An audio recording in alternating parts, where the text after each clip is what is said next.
Hey everybody, Kale here. Welcome back. We're here for another shorter message today. And so the question that we're focusing on this time is, what truth have you already realized but are still negotiating with? What truth have you already realized but are still negotiating with?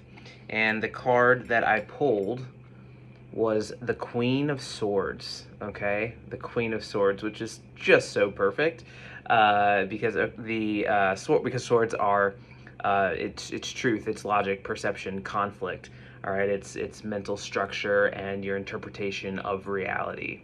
Okay, and queen energy is mastery of the inner dimension. So putting that together, we're talking about mastering the inner dimension of your thought structure, of your mental structure, of how you interpret and perceive reality, of logic, of truth, of conflict. All right. And so again, the question is sitting with, what truth have you already realized but are still negotiating with? Okay, and so the Queen of Swords also is lucid intelligence, discernment, independence, and the ability to see through illusion. All right, and so to me, this is immediately clearly saying that the thing you're negotiating with is your ability to perceive the truth. Like, you are clear, like, you have discernment, you do know what it feels like when your intuition is speaking to you. You know your gut feelings around something. You have the experience of them being right. You know what it feels like when you don't honor that or trust that. Okay. The independence part also jumped out at me. Um, Almost like it's just like trusting yourself that you're actually good to go it alone in whatever way it resonates for you at this time. Like, maybe it is like less help from others or asking others about things, like you just know, and you're kind of doubting that, is what it sounds like. Again, the ability to see through illusion. Like, it's like no more negotiating with like the backseat driver. You know what I mean? Like, no more of that. No more of the doubts. We don't need that. You're clear, okay? Um, in this particular deck, the Queen of Swords is called the author. It's the card of the author, which I think is really powerful. It's like writing your own story. And when we're writing stories, right, like, that is a perspective. Okay, and there's something then about anchoring into your own perspective. And truthfully, I can speak for myself at times where there can be that experience of doubt around, like, well, but I know it's just my perspective, and so, like, then it's not necessarily inherently truth, whatever the thing is. And there's this reality of, like, yeah, but, like, we're all doing that dance, and, like, yes, there are the absolute truths, and then there's an aspect of that absolute truth around perception, which is like, our perception becomes our reality and is the reality that we live in, almost regardless of what the truth of the reality is, because that's how, I'm gonna say, like, permeable. I don't know that that's actually the right word, but, like, that's how much it matters. It reminds me, I thought about this earlier today, it reminds me of that story. um Gosh, I don't know it fully enough, but it's like, you know this, I want to say it's like a guy's talking to a neighbor, or it's like somebody in the town or whatever, and, like, kind of goes through this series of things that happen, where others are kind of perceiving whether it's like good or bad or positive or negative. And it's, something like, the thing that the clearest thing is, like, towards the end of the story, when it's like, there was like like, it's like a wild horse or something. It's like, oh, like, you found a horse, and, like, that, like, you're so lucky. And he's like, well, we'll see. And then this horse brings back all these other horses, and it's like, oh, that's wonderful, well, we'll see. And then his son is like, riding on one of the horses, and, like, falls off and breaks his arm. And the neighbor's like, oh no, that's such bad luck. And he's like, well, we'll see. And then it's like there's a war in a draft, and his son can't go because he's injured. And, like, it's just this trail of all of these series of events that others are defining as good or bad or positive or negative. And the guy in the story is just like, we'll see. Like, we'll see what it is, because we don't know. We don't really know, right? And so how that perspective, like, influences really our reality. Because if it was all like, oh, this is so terrible and dreadful, and then it turns out, like, actually, thank goodness this thing happened, you know, like, we've just had an experience that, like, maybe didn't actually have to feel so awful. And I don't say that for like everything. Obviously, we have to process our emotions and anchoring into, like, okay, well, like, what is the actual truth here, and do I know for sure that, like, I missed the opportunity, or I did this or did that, or like that went wrong, or even like, I don't know, like this is absolutely the way that it should be, and it's the right thing, and it's like, is it, you know? And that's not meant to, I say that just to play the other side of it, like, whether, again, positive or negative, etc.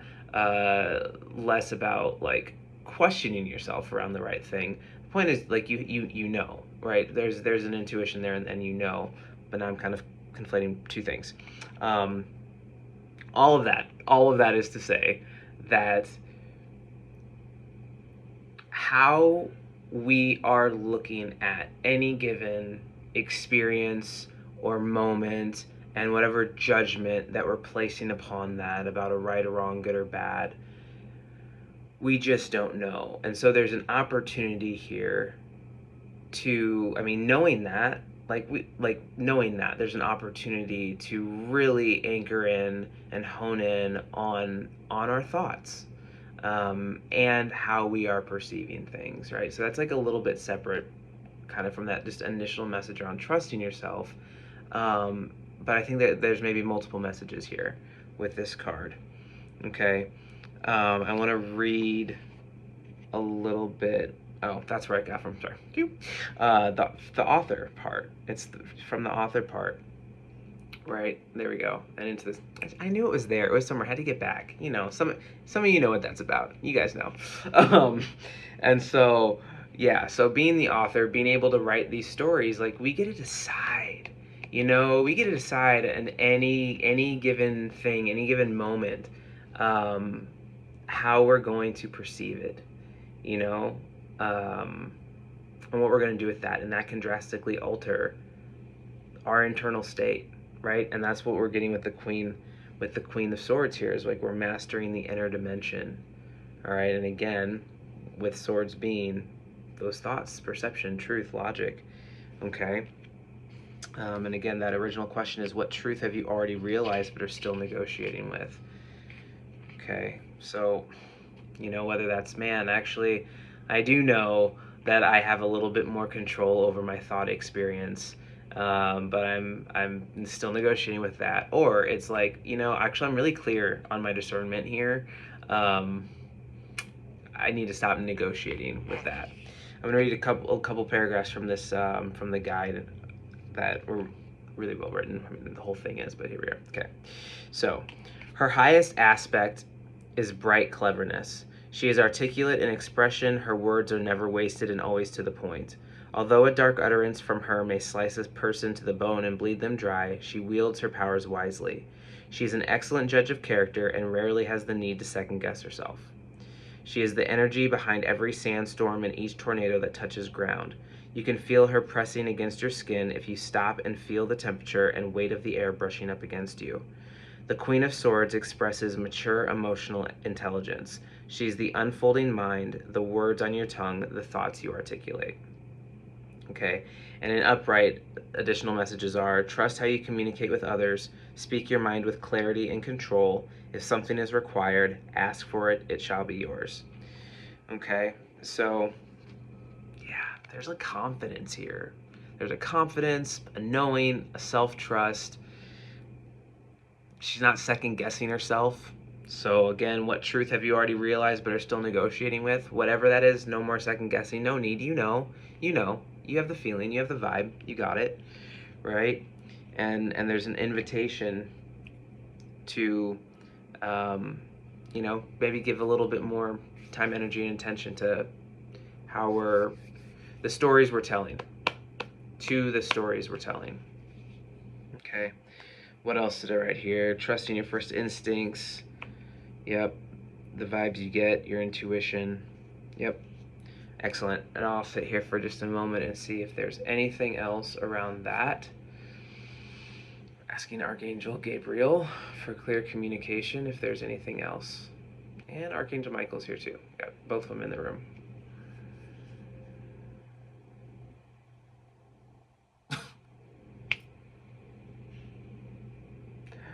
Okay.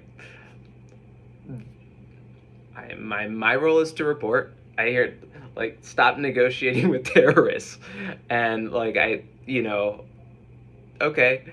I think there's my interpretation of that is like just stop negotiating with like unreasonable like things, demands, people. Let's get more.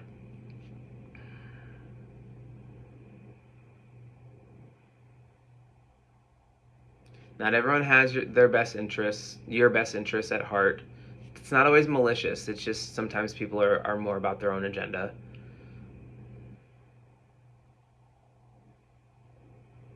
People don't know what you know from your vantage point, especially about you, yourself, your life.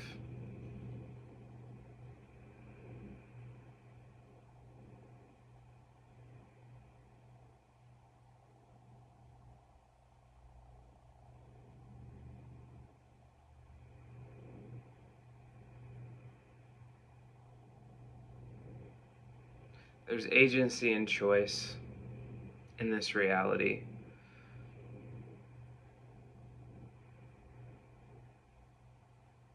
Aspects of the terrorist part are like, that is like a removal, right, of agency and choice. So being really mindful and aware of like where you have a say.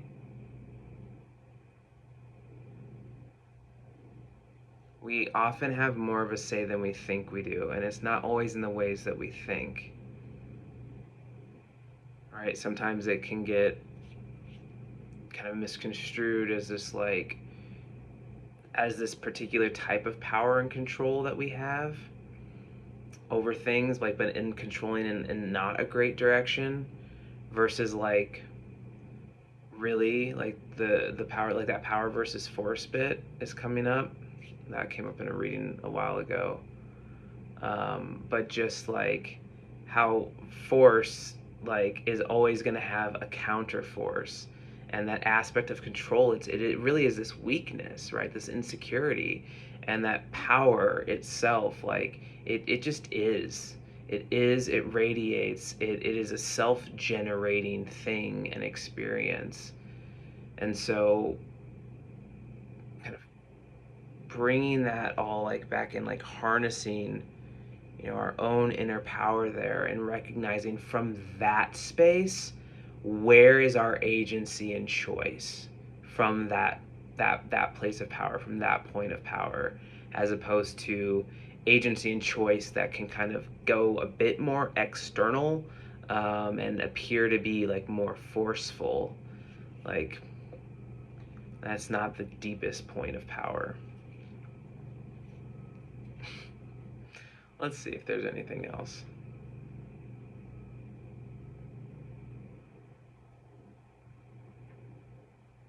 I'm getting just like an image of a mountaintop, and then like people at the base.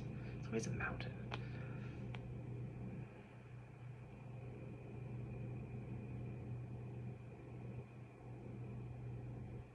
The words of like don't miss the forest for the trees.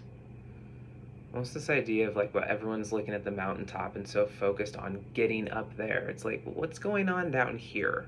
What's going on where we are already? Like it's almost like not missing the gold in the moment, like not missing what's happening now by being too focused on where you're going. And then almost this sense and this idea of like that's just what we do. We like you climb the mountaintop, like everyone knows, like that's the journey, that's the adventure, and it's like, but like what if it's not? Like what if there's a different adventure like down at the base camp, and like something else is going on there.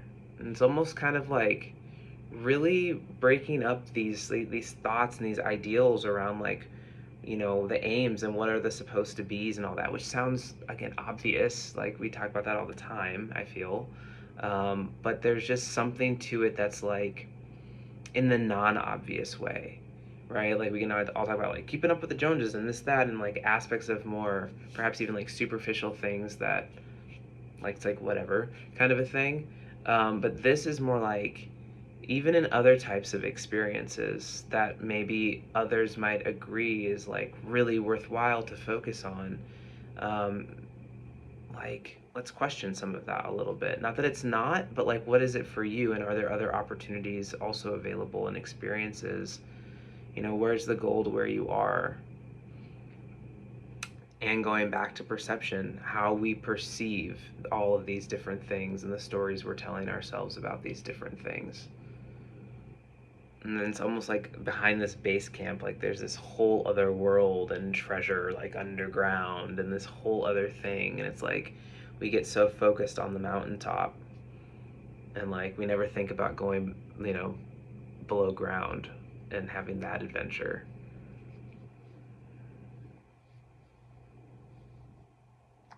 Cool. All right. I'm here for it. I'm here for that. Yo, I just look from when I was reading and I read the upright. The card wasn't in reverse, so I didn't read the reversal. The first line, where in the that for reversed, it says the time for demands are over. Just considering the terrorist, I was thinking the hostage situation, the terrorist situation there. That's wild. The time for demands are over. Stop talking, start observing. Speaking without thinking will only make matters worse. The situation needs more time to resolve. How can I invoke beauty through words? Hey, it wasn't in a verse, but we'll take some messages if that lands for anybody. Time for demands are over.